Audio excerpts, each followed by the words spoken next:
For decades, a grand Newport Beach mansion concealed John Wayne's deepest secrets. When he passed away in 1979, the estate was locked up tight, every photograph, letter, and personal belongings sealed away for over 30 years. Then, in 2011, the doors finally swung open. And what they found inside left jaws on the floor. From rare, record-breaking movie props to a will so shocking it tore his family apart, the revelations were nothing short of explosive. This is the untold story of what really happened to the Duke's fortune. John Wayne entered the world as Marion Robert Morrison on May 26, 1907, in Winterset, Iowa. From the very beginning, he made headlines, literally. Weighing a staggering 13 pounds at birth, his size was so remarkable that the local newspaper wrote about it, and his life only got more dramatic from there. At just 3 years old, he came terrifyingly close to death when he plunged into an icy creek. A passing stranger saved him, an early glimpse of the resilience that would define his life. His name didn't stay the same for long. When his parents had another son, they chose to name the baby Robert, so little Marion's middle name was swapped to Mitchell instead. A minor change? Maybe. But it was just the first of many major transformations to come. In 1914, the Morrison family packed up and moved to Glendale, California after his father's business failed. It was there that young Marion earned his legendary nickname. Thanks to his beloved Airedale Terrier, Duke, firefighters started calling them Big Duke and Little Duke. The name stuck, and Marion Morrison would soon disappear forever. As he grew older, Duke had one big passion: football. In 1925, he landed a coveted football scholarship to the University of Southern California. He was a Sigma Chi fraternity member, studying pre-law, and had dreams of a future on the field. But fate had other plans. A freak body surfing accident injured his shoulder, costing him both his scholarship and his football career.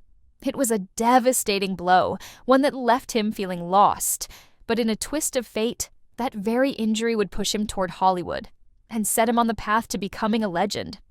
With his football dream shattered, Marion Morrison needed a new path. In 1927, he found work at Fox Studios, earning just $35 a week as a prop man. It wasn't glamorous, but it got him inside the Hollywood machine.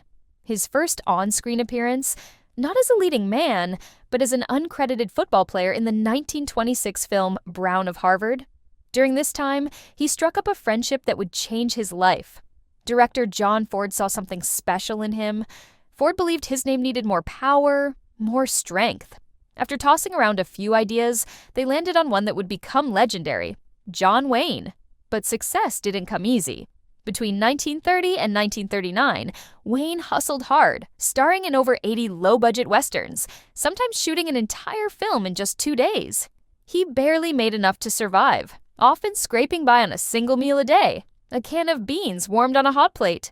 By 1938, he was so frustrated with his lack of success that he nearly quit acting forever. Then came the role that changed everything. In 1939, Stagecoach hit Hollywood like a wildfire, but getting Wayne cast wasn't easy. The studio wanted a big star like Gary Cooper. John Ford, however, wouldn't back down. He threatened to walk away if Wayne wasn't cast, and the gamble paid off. Wayne played the Ringo Kid, an outlaw with a strong sense of justice. His first scene became iconic, a dramatic camera zoom as he gripped his rifle. It was just a few seconds on screen, but it took a whopping 27 takes because he was so nervous. The film was a massive hit, scoring 7 Academy Award nominations and winning 2 Oscars. Wayne? He became a star overnight. But despite the movie's success, he was paid a mere $3,700. Peanuts compared to Hollywood's elite. Still, the impact was undeniable. Stagecoach cemented Wayne's place as the ultimate Western hero. He was so determined to protect that image that he turned down major roles in films like The Maltese Falcon and High Noon. He refused to be anything less than a symbol of American toughness and masculinity. For over 50 years, John Wayne and John Ford forged one of the most legendary partnerships in Hollywood. Together, they made 14 films that reshaped the industry. Their collaboration started humbly in 1928, when Ford gave Wayne a tiny extra role in Mother Machree. But the real turning point came in 1939, when Stagecoach transformed Wayne into a household name. However, their relationship was far from smooth. Ford was brutal on set, especially to Wayne. During the filming of The Searchers in 1956, Ford humiliated him in front of the entire crew, making him redo a simple scene, just picking up a gun 17 times. But Wayne never complained. He believed Ford's tough love approach pushed him to deliver his best performances. Despite its groundbreaking storytelling, The Searchers was snubbed by the Oscars when it was released. Yet today, it's hailed as one of the greatest films ever made.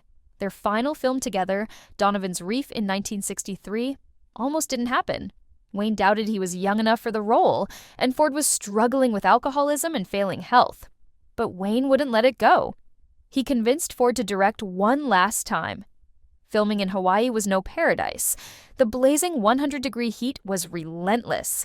Things got so bad that Ford, suffering from shingles, had to direct from a stretcher. Against all odds, the movie was completed and performed decently well at the box office. Unlike their intense westerns, this was a lighthearted comedy proving they could master any genre, even in their final years working together.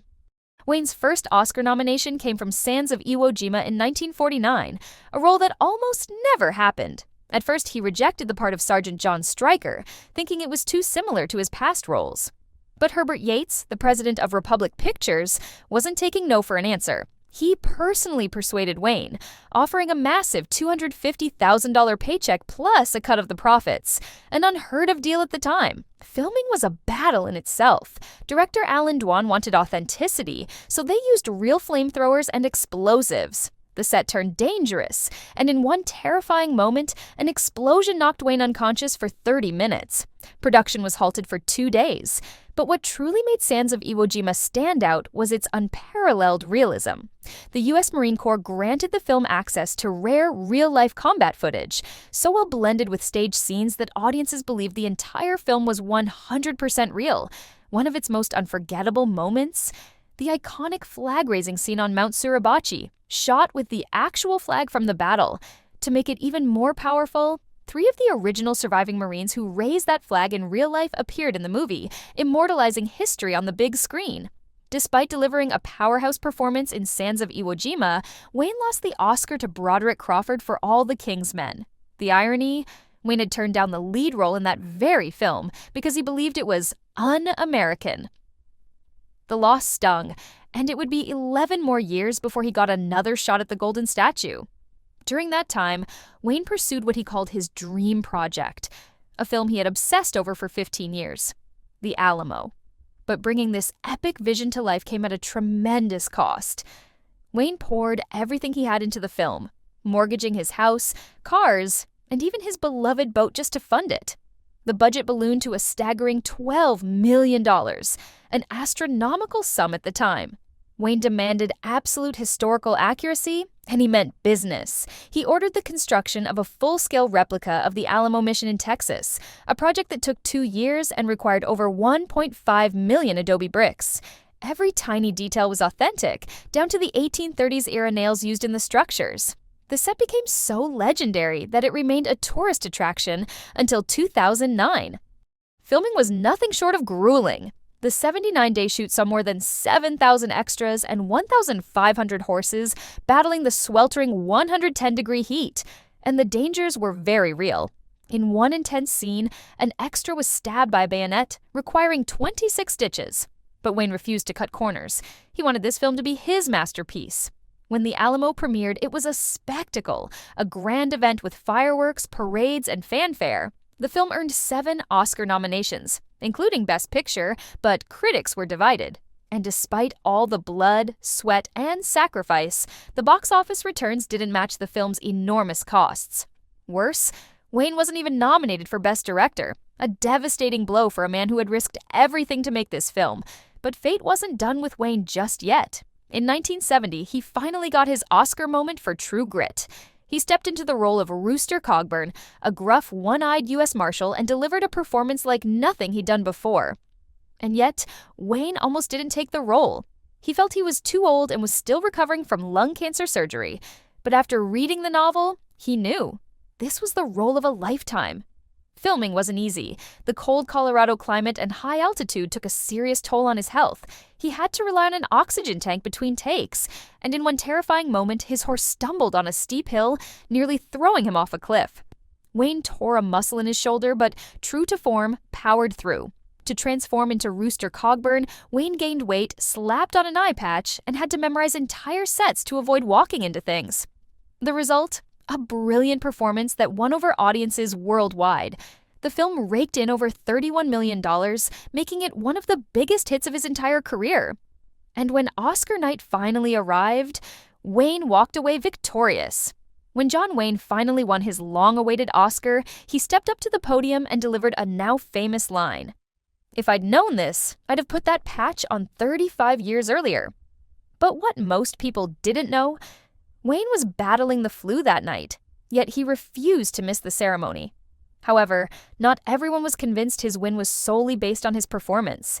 Some critics whispered that the award was more of a career achievement Oscar, rather than a recognition of his role in True Grit. Even Wayne himself later admitted it felt like a lifetime award. But regardless of the critics, Rooster Cogburn became one of his most legendary characters, and the film's massive success cemented his place as one of Hollywood's greatest icons. While Wayne's on-screen legacy was untouchable, his love life was a roller coaster of passion, scandal, and heartbreak. Over nearly 50 years, he married 3 times, with each marriage bringing its own set of drama. His first wife, Josephine Sands, married him in 1933, just as his career was beginning to take off. They had 4 children, but Wayne's rising fame meant he was away from home constantly. And then came the ultimate betrayal. In 1938, he started a secret affair with none other than the famous German actress Marlene Dietrich. Wayne tried to save his marriage, even whisking Josephine away to Mexico in 1943 for a romantic getaway. But it was too late. The damage was done, and they divorced in 1945. His second marriage, to Esperanza Bauer in 1946, was a wild ride from the start. Esperanza, a fiery Mexican actress, was intensely jealous. She was convinced Wayne was having an affair with his co-star Gail Russell while filming Angel and the Bad Man in 1947. Then, one night, things took a dangerous turn. Wayne came home late from a party, and Esperanza, drunk and furious, grabbed a gun and tried to shoot him as he walked through the door. Miraculously, no one was hurt, but their marriage didn't stand a chance after that. They divorced in 1954. His third and final marriage was to Pilar Palette, beginning later that same year. This relationship seemed more stable. They had 3 children together and stayed married until his death in 1979. But even this marriage had its secrets. By 1973, Wayne and Pilar had separated, though they never officially divorced. Instead, Wayne moved in with his secretary, Pat Stacey, and she remained his companion until the end of his life. And then there was Marlene Dietrich, his most infamous affair. Their romance started during the filming of 7 Sinners in 1938 and burned hot and heavy for nearly a decade. Wayne was still married to Josephine, but that didn't stop him from spending nights at Dietrich's house. They exchanged passionate letters, pouring their emotions onto paper. Dietrich, deeply in love, used her Hollywood influence to push Wayne's career forward. She helped secure him lead roles in movies like The Spoilers and Pittsburgh in 1942. Their affair ended in 1947, but their bond never broke. They stayed lifelong friends, with Dietrich often calling Wayne the love of her life. But long before his final days, Wayne faced one of the biggest fights of his life. In 1964, at 57 years old, doctors diagnosed him with lung cancer, a shocking but not entirely surprising revelation. After all, he'd been a heavy smoker, puffing through 6 packs a day for years. The only way to save him was drastic. Surgeons removed his entire left lung and 2 ribs. The procedure was risky with only a 50% survival rate, but Wayne pulled through. He was cancer-free for 5 years. But rather than hiding his illness, he did something unthinkable for Hollywood stars of the time. He went public. His advisors warned him it could destroy his career, but Wayne didn't care. He wanted to use his fame for good, urging people to get screened for cancer. He even coined a nickname for the disease, calling it the Big C to make it seem less terrifying.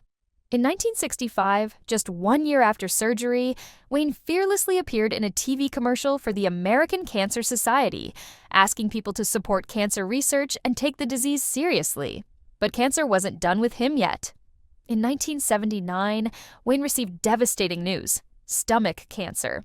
He tried an experimental vaccine, but it wasn't enough. Even as his health rapidly declined, Wayne refused to stay silent. From his hospital bed, he continued to record messages, pleading for more funding for cancer research. Just weeks before his death, he made a chilling statement. "They might find a cure for cancer without your help, but I wouldn't bet my life on it." On June 11th, 1979, at the age of 72, John Wayne passed away at UCLA Medical Center after months of fighting. His death was a seismic moment in Hollywood. President Jimmy Carter called him bigger than life and a true American hero. Thousands of fans flocked to his hospital, his home, leaving behind flowers, heartfelt letters, and even cowboy hats in tribute. His Hollywood Walk of Fame star became a sacred place, where people lit candles to honor the man who had shaped the very image of the American cowboy. While his funeral was private, a public memorial was later held and broadcast on TV, drawing in millions of viewers. Even though Wayne had never served in the military, the U.S. Naval Academy posthumously honored him, making him a member of their class of 1979, a testament to how much he meant to the country. And his legacy didn't stop there.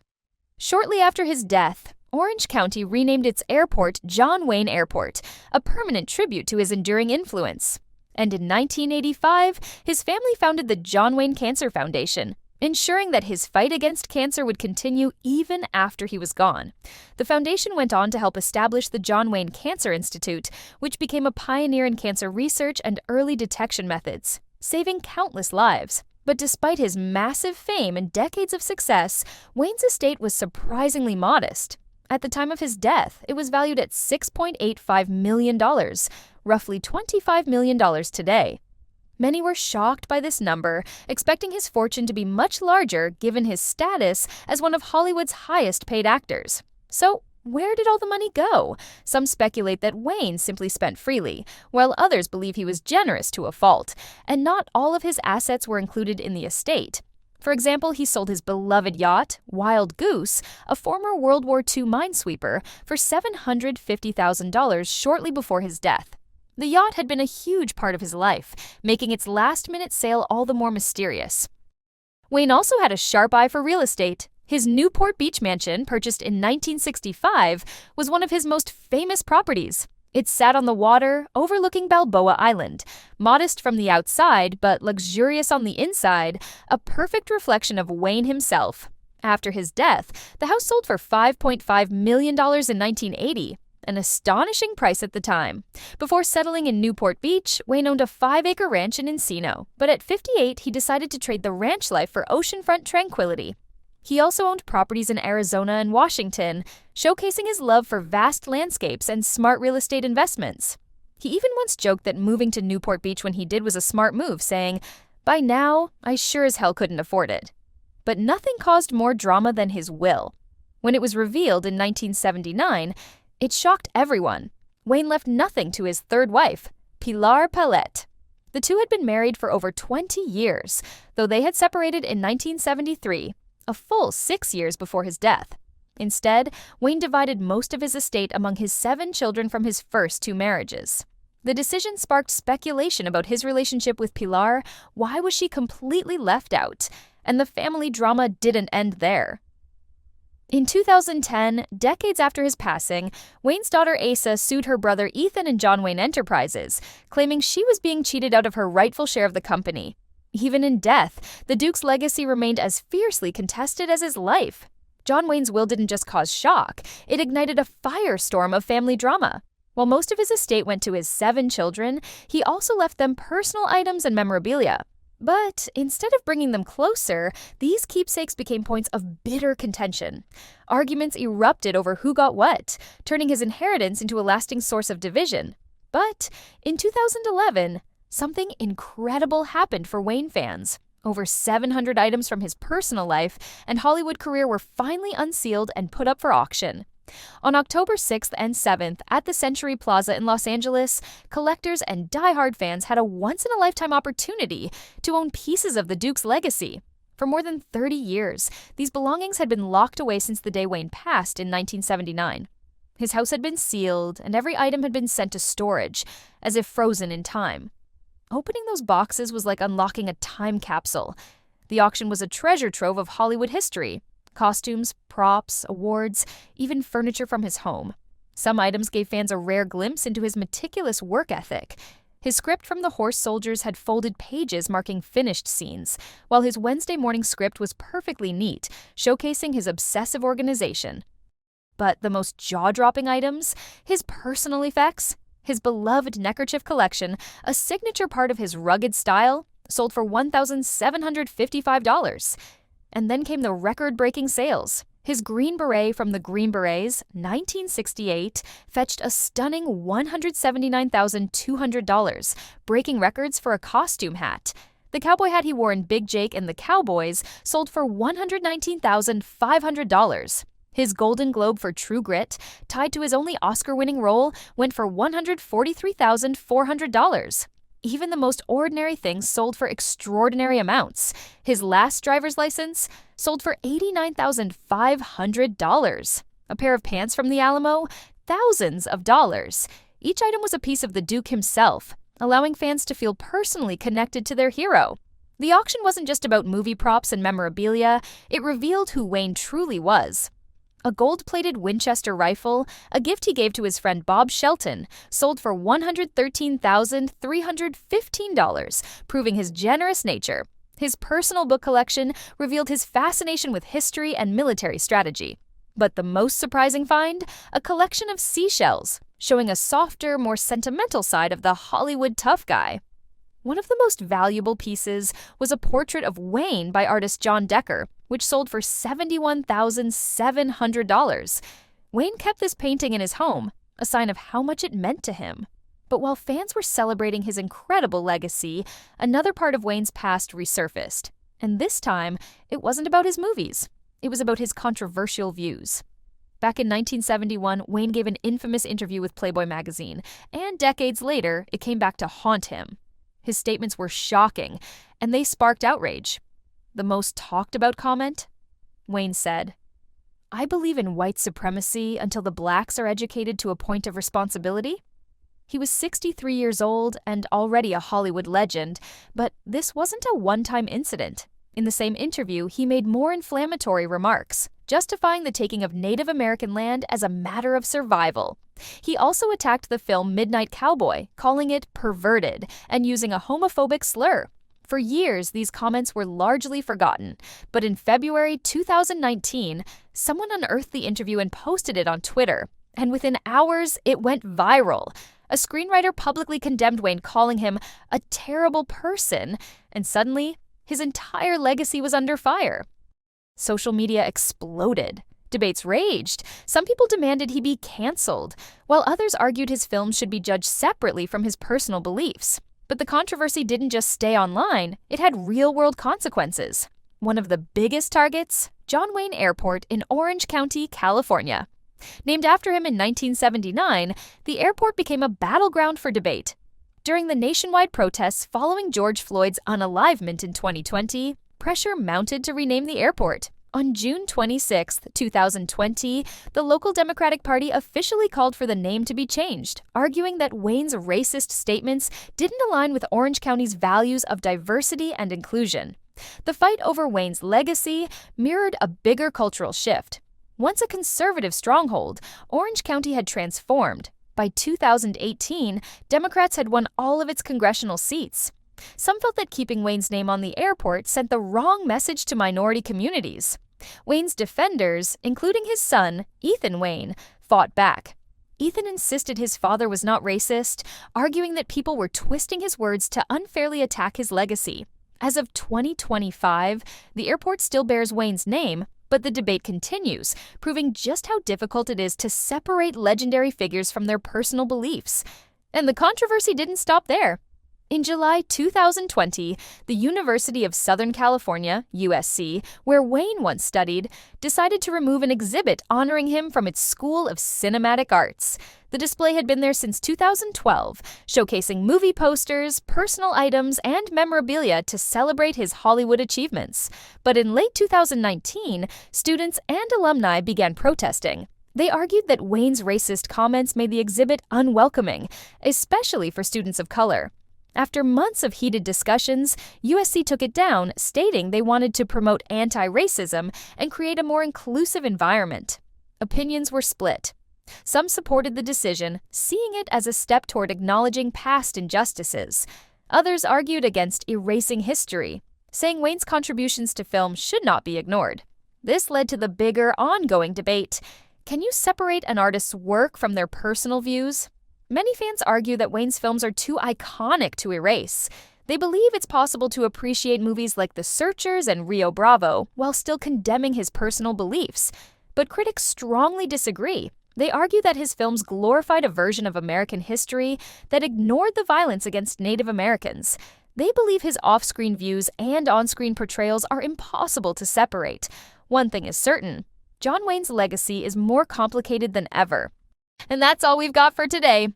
Make sure to like and subscribe so you never miss out on the latest celebra juice.